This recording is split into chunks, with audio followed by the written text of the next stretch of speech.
Nous bénissons le nom de l'Éternel pour vous qui écoutez ce message. Ici à l'église comme dans vos maisons, soyez bénis. Aujourd'hui, 1er avril, et aujourd'hui encore, c'est le mercredi, et nous sommes à notre culte de mercredi. Et nous rendons grâce à Dieu pour ce qu'il fait au milieu de nous, pour tout ce qu'il a fait, et pour le dimanche dernier où nous avons expérimenté la gloire de Dieu dans une dimension extraordinaire. Qu'est-ce que je veux dire par là?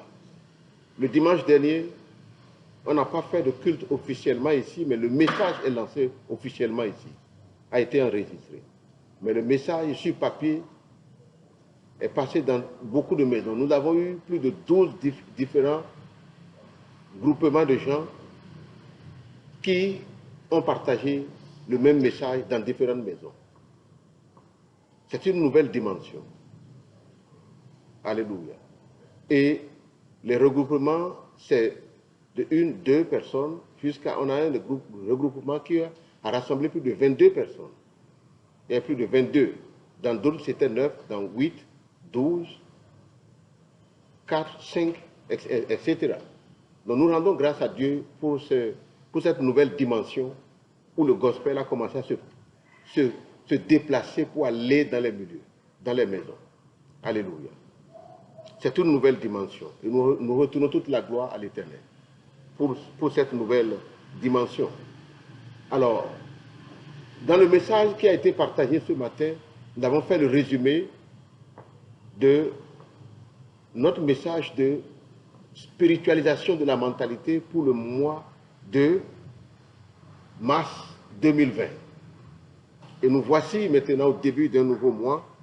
Et ce nouveau mois, nous l'intitulons, le thème prophétique de ce mois, c'est comprendre la grâce excellente qui est en Jésus-Christ.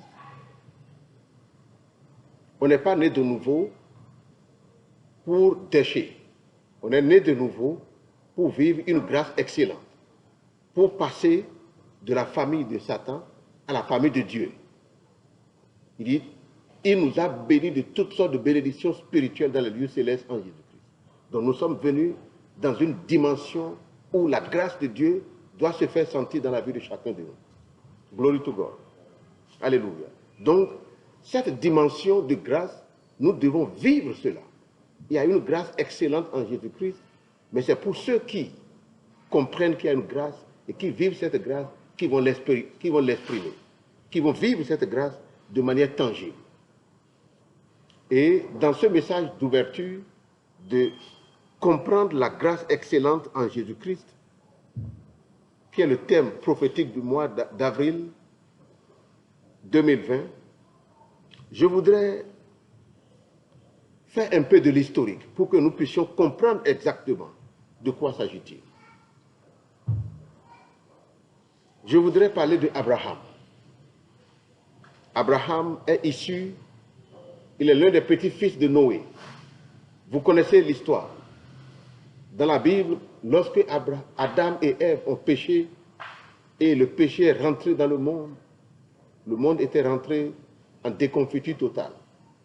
Vous le savez, Adam et Ève, leurs fils ont commencé par s'entretuer. C'est une malédiction.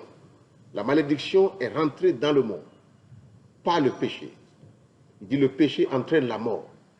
La mort ici ne veut pas dire une mort physique. Mais c'est une mort, c'est pas une mort physique où le type perd ça, il perd son âme, il perd son esprit et il doit être enterré. Non, il est vivant sur terre, mais il vit la mort. Il vit des difficultés. C'est ça qu'on appelle la mort. Donc c'est le péché qui entraîne la mort. Alors, Dieu a regardé dans l'espèce humaine, il y avait Noé après ça. Vous vous souvenez de tout de Babel, où il y avait tellement de mélange sur la terre. Mais Dieu est à la recherche de la justice. Je veux que nous comprenions ce message. Dieu est à la recherche de la justice. Parce que là où il n'y a pas la justice, il ne peut pas intervenir. Mais la Bible dit que Noé était l'homme le plus juste du dessus de toute la terre. Il était un homme juste. Et Dieu a réitéré maintenant la grâce de bénédiction, comme il avait dit sur Adam et sa femme. Et il a réitéré maintenant sur la vie de Noé. dis sois fécond et multiplie, remplissez la terre, tu es béni. Mais Noé a expérimenté cette grâce, donc il était abondamment béni. Noé étant abondamment béni, il est rentré encore dans la perversion. Un jour, il avait bu et son fils cadet a vu sa nudité et il a maudit le fils. Donc la malédiction est retournée encore dans l'espèce. Alléluia. Et ainsi de suite. Mais Dieu a trouvé au milieu du peuple un monsieur qu'on appelle Abraham. Abraham est le fils de Térach. Térach avait 3 enfants, Nachor et Haran. Vous pouvez lire ça dans Genèse chapitre 11, à partir du verset 26 au verset 32. Et je voudrais que vous voyez l'histoire de cette famille. Et vous allez voir que les mêmes phénomènes se passent jusqu'à aujourd'hui. Abraham a 2 autres frères, Nachor et Haran. Leur papa s'appelle Térach. Son frère Haran, c'est lui qui a donné naissance à Lot, le neveu d'Abraham. Et dès lors que le petit était né, le papa Haran était décédé. Donc le frère de Abraham était décédé. Donc dans la famille, son papa était vivant, Térach était vivant, et Térach a perdu son fils. Malédiction. Abraham a pris sa femme Sarai. Sarai était stérile, n'arrivait pas à lui faire des enfants. Malédiction. Vous comprenez? Donc il y a déjà tellement de choses. Abraham lui-même, dans la suite des temps, on ne parle plus de l'autre frère, Nachor. La Bible n'a pas fait mention de lui. La Bible dit, à la mort de Haran, le vieux Térach a pris ses enfants. Il a pris qui? Il a pris Abraham et sa femme Sarai et Lot, et c'était tout. Et ils étaient partis. Ils voulaient quitter là où ils étaient, parce qu'ils sentaient qu'il y avait une malédiction. En voulant partir, ils voulaient partir à Canaan, mais il n'a pas pu atteindre Canaan. C'est sur le chemin qu'il était décédé. Donc ils sont partis pour aller à une destination plus glorieuse, où ils se disaient qu'il y aura plus la vie, mais il n'a pas pu. Regardez, tout ce que vous avez comme problème dans cette seule famille. Il voulait fuir, mais il n'a pas pu. Et quand il était décédé, Abraham était encore revenu, il est revenu dans le village où il était. Et ça, c'est Genèse chapitre 11, au verset 32, qui est le dernier verset. Maintenant, dans Genèse chapitre 12, comme nous l'avons lu le dimanche dernier, Genèse chapitre 12, à partir du verset 1, Dieu dit à Abraham, quitte la maison de ton père, quitte ton pays. Parce qu'il y a un problème là. Autrement dit, Dieu nous appelle tous. Quitte la maison de ton père. Quitte la maison de ton père, pourquoi? Ça veut dire déconnecte-toi de ce que tes aïeux ont fait. Ils n'ont pas choisi le bon chemin. Si ils étaient sur le bon chemin, si l'alliance dans laquelle ils étaient était parfaite, ces anomalies ne pouvaient pas se passer. Mort subite, un jeune homme qui meurt. Alors, le vieux il voulait quitter, n'a pas pu. Abraham avait ses problèmes. Et à 75 ans, la vie d'Abraham était une vie foutue. Il n'avait rien. Sa vie n'avait aucune valeur à 75 ans. Donc il a dû se bagarrer pendant des années. Et pendant toutes les années de sa vie, jusqu'à 75 ans, sa vie n'avait pas de valeur. Il était encore à domicile de son père. Et Dieu lui a dit, Abraham, l'Éternel dit à Abraham, va-t'en de ton pays, de ta patrie et de la maison de ton père, dans un pays que je te montrerai. Et Abraham était parti. Dieu l'a séparé de la malédiction, là où ça n'allait pas. Glory to God. Et qu'est-ce que Dieu a fait d'Abraham? Il a déposé en lui tout ce que Adam et Ève avaient perdu. Je n'ai pas entendu ton amen. Il a déposé encore en lui. Donc l'espèce humaine encore peut vivre une vie de gloire sur terre. Par la grâce. Et quand il a appelé Abraham, il lui a dit, nous l'avons étudié le dimanche dernier. Il dit, je ferai de toi une grande nation. Premièrement, grande nation. Nous ne sommes pas des champions locaux. Il dit, je ferai de toi une grande nation. Deuxièmement, il dit, je te bénirai. Troisièmement, il dit, je rendrai ton nom grand. Donc l'Éternel, nous avons une race, une souche de bénédiction. Une source de bénédiction extraordinaire. Il dit, tu seras une source de bénédiction. Donc, autrement dit, il sera une source de bénédiction, son nom sera grand. Je bénirai ceux qui te béniront et je maudirai ceux qui te maudiront. Et pour finir, verset 3, et toutes les familles de la terre seront bénies en toi. Donc, toutes les familles de la terre, pour recevoir une bénédiction de Dieu, il faut être de la famille, de la descendante d'Abraham. Je vais lire cela pour appuyer. Isaïe 51, à partir du verset 1, il dit, écoutez-moi, vous qui poursuivez la justice, qui cherchez l'Éternel, portez les regards sur le rocher d'où vous avez été taillé. Donc si tu reconnais aujourd'hui que Jésus est Seigneur, c'est que tu es taillé d'une source de bénédiction. Je n'ai pas entendu ton amen. Il faut bien comprendre cela pour se positionner. Le positionnement, c'est la prise de conscience que tu prends. Tu prends conscience et quand tu vis, quand tu marches au milieu des gens de ton âge, de tes amis, tu sais exactement qui tu es. Tu sais que tu es greffé sur une bénédiction. Celui qui ne sait pas ce qu'il est, il ne peut pas le manifester. Quand le fils du président arrive, parmi ses amis, il est le fils du président après tout. Alléluia. On dit souvent, le chien du président est le chien des présidents, est le président des chiens. Le chien du président est le président des chiens. Alléluia. C'est quelque chose qu'on dit dans le monde.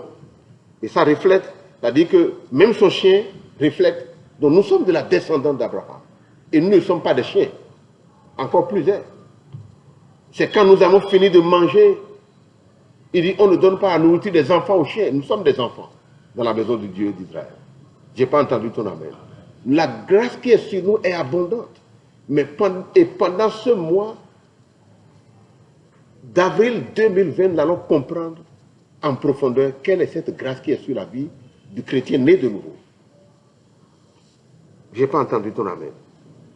Il dit, portez les regards sur le rocher d'où vous avez été taillé, sur le creux de la fosse d'où vous avez été tiré. Le verset 2 de Isaïe 51 dit, portez les regards sur Abraham, votre père, et sur Sarah, qui vous a enfanté. Car lui seul, je l'ai appelé, je l'ai béni et multiplié. Ainsi, l'Éternel a pitié de Sion. Donc, Sion est connecté à la bénédiction d'Abraham que Dieu a déposée en lui. Donc, chacun de nous est fait pour être une source de bénédiction. Notre nom doit être grand. On ne peut pas passer sur la terre en tant que chrétien né de nouveau et vivre inaperçu. À moins que tu ne sais pas qui tu es. Nous ne pouvons pas passer inaperçu sur la terre. Parce que Dieu a prophétisé, il a parlé. C'est une alliance. Je n'ai pas entendu ton amen. Glory to God. Car lui seul, je l'ai appelé, je l'ai béni et multiplié. Ainsi l'Éternel a pitié de Sion, il a pitié de toutes ses ruines. Il rendra son désert semblable à un Éden. Autrement dit, Dieu dit, je vais encore rétablir Éden. Le jardin d'Éden où Adam et Ève ont perdu la gloire. J'ai pris une race, un homme qui sera la source. Et de lui, je vais maintenant multiplier la bénédiction. Et chacun va rétablir le jardin d'Éden dans sa maison. C'est une alliance. C'est une parole dans laquelle je dois me positionner. Ce n'est pas l'effort.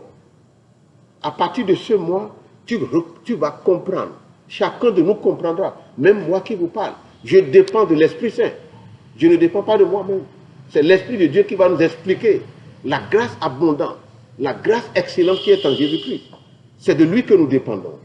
Nous ne dépendons pas de notre capacité intellectuelle. Nous ne dépendons pas de notre capacité de diplôme. Ou non, non. Nous dépendons de l'Esprit Saint. La troisième personnalité de Dieu, qui va nous révéler en profondeur quelle est la grâce excellente qui est en Jésus-Christ. Je n'ai pas entendu ton amen. Alléluia. Donc, alors, si nous continuons, vous allez lire encore le verset 3, il dit, ainsi l'Éternel a pitié de Sion. Il a pitié de ses ruines, de toutes ses ruines. Il rendra son désert semblable à un Éden et sa terre aride à un jardin de l'Éternel. La joie et l'allégresse se trouveront au milieu d'elle. Les actions de grâce et les chants et des cantiques. Il parle de ma maison, il parle de ta maison. Dieu dit, regardez Abraham, toutes ces bénédictions que vous cherchez là, j'ai déjà déposé ça sur cette race. Est-ce que quelqu'un comprend ce qu'on est en train de dire? Tu cherches, qui ne cherche pas la paix sur cette terre? Qui ne cherche pas la gloire? Qui ne cherche pas le repos, l'excellence de vie? Non seulement pour moi, pour ma femme, pour mes enfants et pour mon entourage. Et il dit maintenant, ce n'est pas toi seul. Tu vas devenir une source de bénédiction pour que le jardin d'Éden soit rétabli sur la terre. Glory to God. Et nous sommes les candidats. Et nous sommes les candidats potentiels. Et nous sommes les véritables candidats qui vivons cette vie à partir de maintenant. Pendant le mois d'avril 2020, tu vas comprendre de manière claire. Glory to God. Alors, donc, le message, en réalité, que nous allons continuer le dimanche, c'est Abraham, source excellente de grâce, de bénédiction. Source excellente de grâce. Dieu dit, ne regarde pas à gauche, ne regarde pas à droite. Lui, je l'ai déjà béni. J'ai déposé des dons excellents en lui. Vous tous, c'est de là que vous avez été taillés. Regardez Abraham. C'est en lui que j'ai mis la bénédiction. Glory to God. Je n'ai pas entendu ton amen. Nous allons évoluer un peu pour comprendre. Qu'est-ce que Dieu a dit? Galates chapitre 3, verset 16. Il dit, les promesses ont été faites à Abraham et à sa postérité. Ma question pour vous maintenant, qui est la postérité d'Abraham? On n'a pas dit à sa postérité. On a dit la promesse a été faite à Abraham et à sa postérité. Qui est cette postérité? La postérité ici, c'est de Jésus-Christ qu'il s'agit. Jésus-Christ est de la descendance d'Abraham. Si vous lisez dans Matthieu chapitre 1, à partir du verset 1, vous allez lire qu'il y a 14 générations d'Abraham jusqu'à David, et de David jusqu'à l'arrivée du Seigneur Jésus-Christ, il y a 14 autres générations. Donc, il est la postérité d'Abraham. Et il dit, fixe tes regards sur Abraham. Et quand il dit Abraham, je l'ai béni, et toute la bénédiction est reposée en sa postérité. Abraham est mort, mais il n'est pas encore ressuscité. Jésus-Christ est mort, mais il est ressuscité. Donc, autrement dit, c'est sur Jésus-Christ que nous devons focaliser notre attention. Je n'ai pas entendu ton amen. Alléluia. Glory to God. Je reprends. Or, les promesses ont été faites à Abraham et à sa postérité. Il n'est pas dit aux postérités, au pluriel. Il n'est pas dit aux postérités. Comme il s'agissait de plusieurs, mais en tant qu'il s'agit d'une seule. Et à ta postérité, c'est-à-dire à Christ. Alléluia. Donc la postérité dans laquelle reposent les promesses que Dieu a faites. Et il nous a dit, nous venons de lire dans Isaïe 51, à partir du verset 1, nous avons dit que Dieu nous a bénis et il dit que nous allons rétablir le jardin d'Éden. Donc la maison de chacun de nous doit refléter le jardin d'Éden. La paix totale. La quoi? La paix totale. Autorité totale. Abondance de vie. C'est pour cela que Jésus dit, l'ennemi ne vient que pour voler, pour détruire, pour tuer. Mais moi, je suis venu pour que mes brebis aient la vie et qu'ils soient dans l'abondance. Et l'abondance, c'est dans la grâce.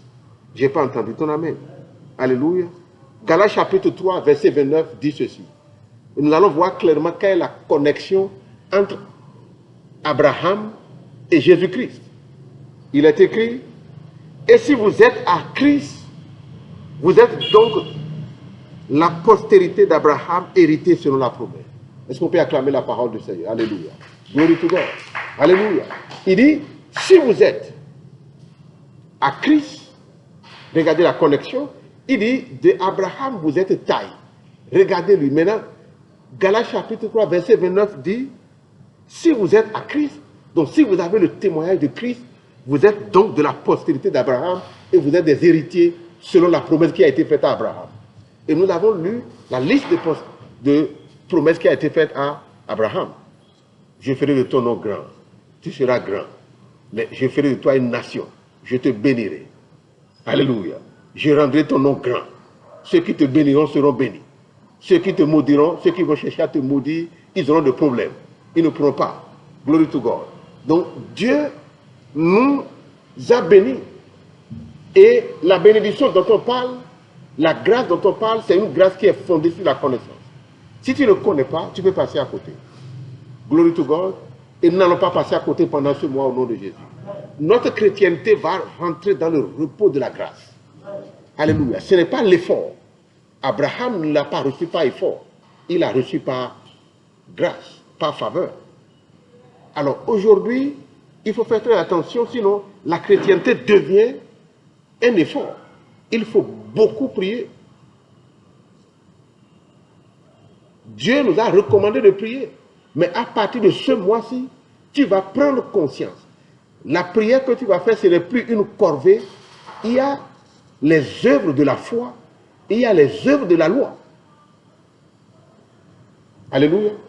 Les œuvres de la foi, c'est les œuvres de la grâce. Éphésiens chapitre 2, verset 8 dit, nous sommes sauvés par la grâce et c'est par le moyen de la foi. Et c'est un don de Dieu. Donc, la grâce peut être abondante, mais il faut de la foi pour prendre possession. Il faut des attitudes, il faut des comportements. Le premier critère, c'est la paix intérieure. Anxiété zéro. Il n'y a pas un moment où il est dans l'inquiétude. Non. Il sait et il sait qu'il est dans une alliance de grâce. Je n'ai pas entendu ton amen. Si c'est de toi que il s'agit, dis amen à ça. Amen. Alléluia. Donc la grâce excellente, on va définir le terme encore beaucoup plus le dimanche prochain. La grâce excellente, c'est la faveur divine. Dieu a parlé, c'est une alliance. Nous avons vu la dernière fois, le dimanche dernier, comment passer de la malédiction à la bénédiction. La parole qu'un serviteur de Dieu prononce. Nous avons vu que Josué a prononcé la parole. Il dit, celui qui va oser rebâtir la ville de Jéricho, va rebâtir cette ville au prix de la vie de son premier-né et de son cadet.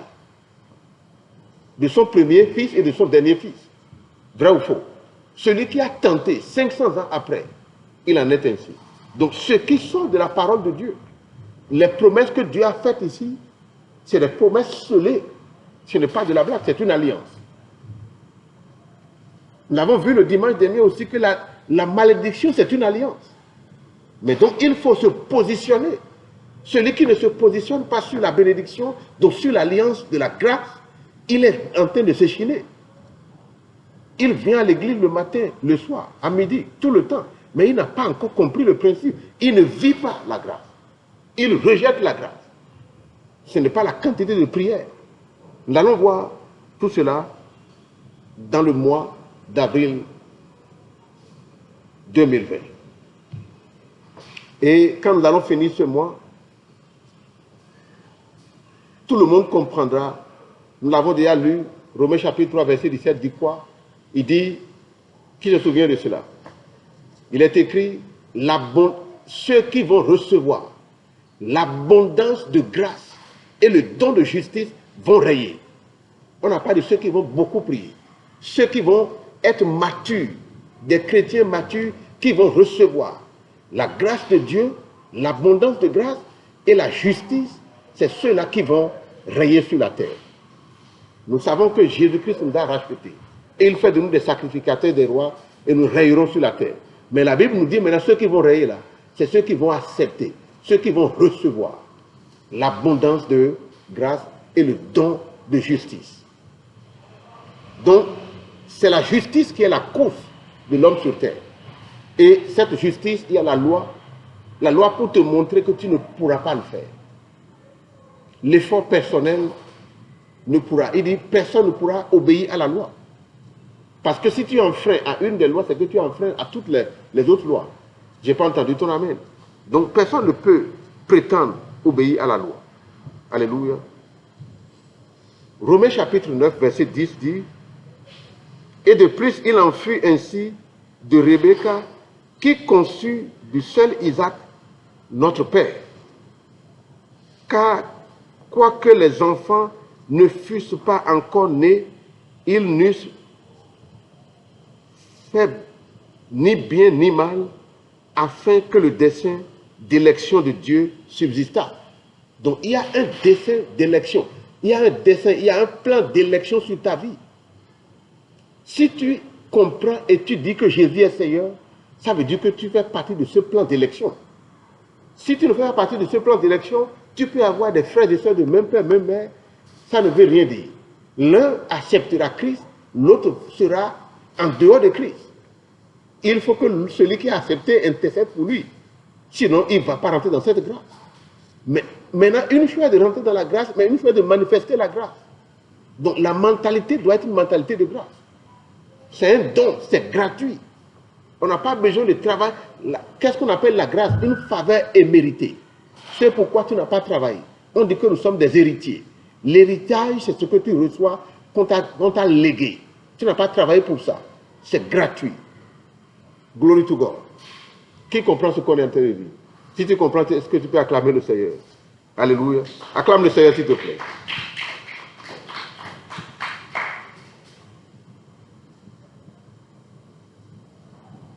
Il dit, afin que le dessein d'élection de Dieu subsista, sans dépendre des œuvres, et par la seule volonté de celui qui appelle.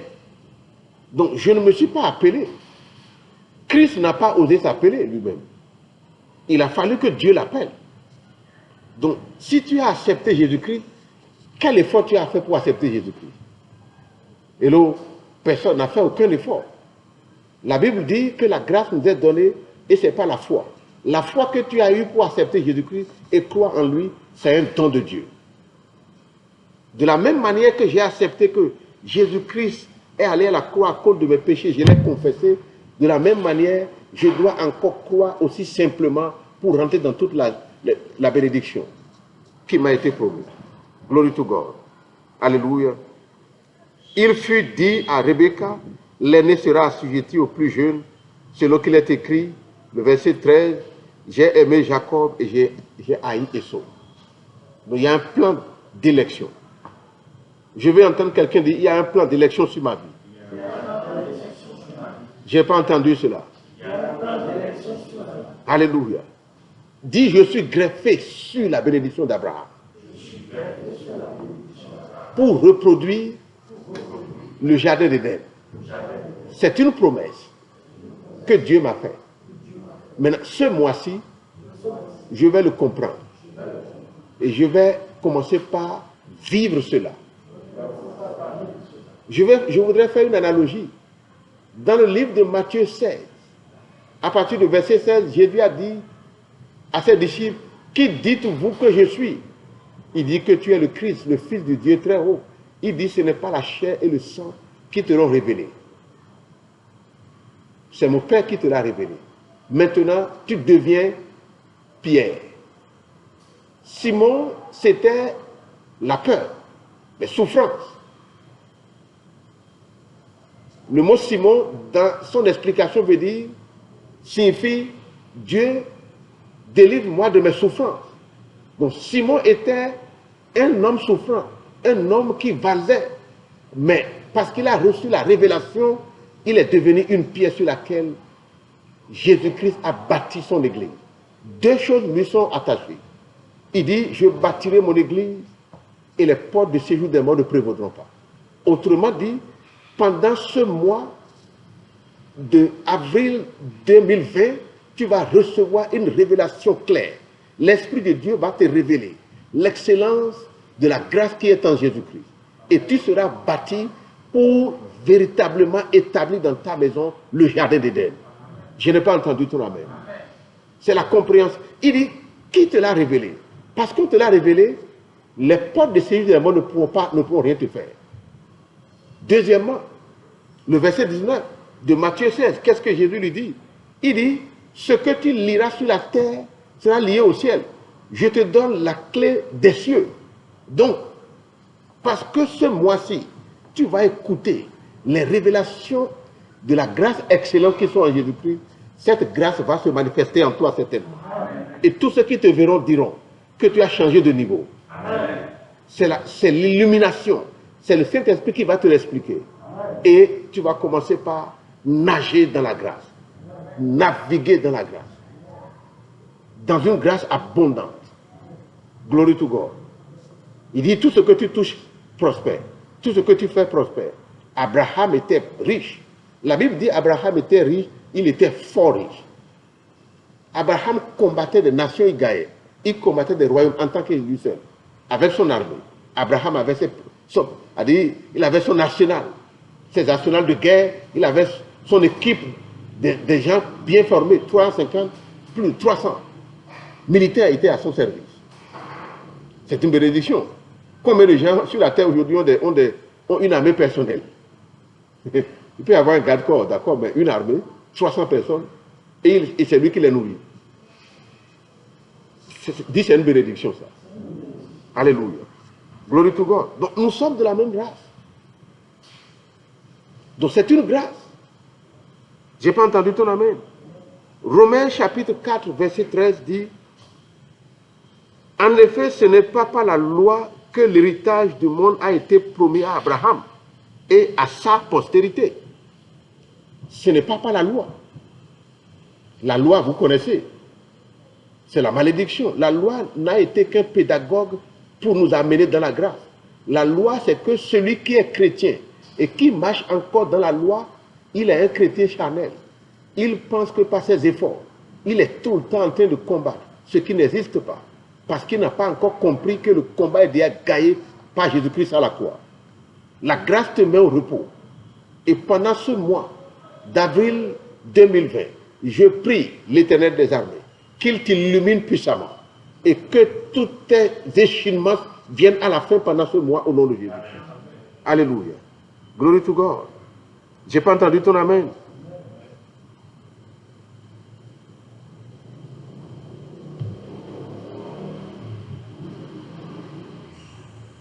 Car si les héritiers ne sont pas la loi, la foi est vaine et la promesse est anéantie. Alléluia. Donc, je ne vais pas aller encore plus loin pour le moment. Aujourd'hui, à ce culte, j'ai lancé les bases de la compréhension.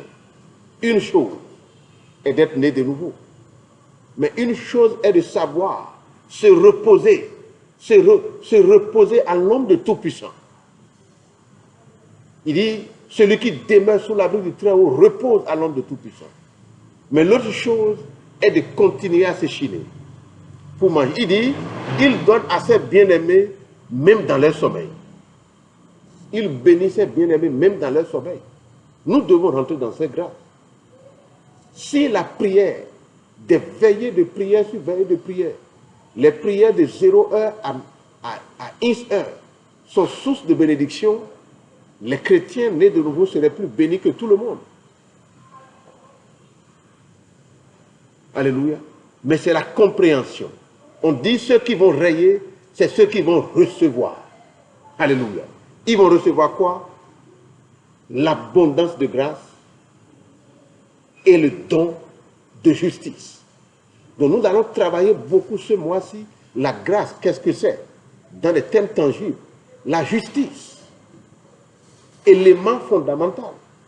Élément fondamental de la foi chrétienne. La justice. Ce n'est pas ma justice, mais je suis revêtu de la justice de Dieu. Il n'y a point de condamnation pour moi. Celui qui a vraiment médité la parole à son intérieur ne peut pas circuler un brin de condamnation. Il n'y a point de condamnation pour ceux qui sont en Jésus-Christ. Donc il marche dans la classe de Dieu. Et nous allons recommander beaucoup de livres. Alléluia. Nous allons recommander beaucoup de livres pour ce thème. Et les livres là, je vais en parler le dimanche prochain. Le dimanche prochain, je vais en parler de ces livres-là. Glory to God. Béni soit le nom de l'Éternel, d'éternité en éternité. Alléluia. Pour comprendre, Bishop Oyedepo a écrit, je n'ai pas encore lu le livre moi-même. Hein? D'ici maintenant jusqu'à dimanche, je vais essayer de le dépouiller là, pour mieux comprendre. Mais j'en ai entendu parler. Il a vraiment dépouillé ce thème. Celui qui est chrétien et qui ne cherche pas la connaissance, il va se limiter à la lisière. Alléluia. Pourquoi est-ce que la chrétienté marche dans la vie de certains qui, quand on voit aujourd'hui Bishop Oyedepo, le jardin d'Éden dont on parle est rétabli dans sa maison. Vrai ou faux? Vrai. Pourquoi est-ce que dans la maison des autres, ce n'est pas établi? Les autres n'ont pas cherché à connaître comme lui. Ils ont été fatigués en bon chemin pour dire dessiner son moi. Et il a laissé. Et il retourne maintenant pour faire les choses normalement. Comme le monde le fait. Il ne commence pas à faire les compromissions. Quand la compromission vient, il ne commence pas à mentir pour arranger. Il ment sur tout le chemin pour arranger les choses. Et à tout prix, il veut intimider les autres. Ça veut dire qu'il a perdu la confiance en Jésus-Christ. Et il veut maintenant arranger les choses lui-même, pour paraître. Dit, je ne suis pas dans le paraître. C'est le vrai. Le jardin d'Éden, ma maison est comme le jardin d'Éden. Je n'ai pas entendu ton amen. La Bible dit, la maison qui était aux yeux des passants comme un désert, cette même maison devient comme un jardin d'Éden. Nous avons lu dans Isaïe 51. L'objectif de Dieu est que chacun de nous rétablisse le jardin d'Éden, la vie de ciel sur terre, où Dieu est dans l'équation. La Bible déclare que Dieu venait tous les soirs dans le jardin pour leur parler. Et ils étaient en amitié. C'est ça qu'on appelle la grâce. Cette grâce, on appelle la faveur imméritée. La faveur imméritée, c'est encore la puissance de la bénédiction. Qui a compris quelque chose? Alléluia. Commence par balancer tes mains vers le roi des rois.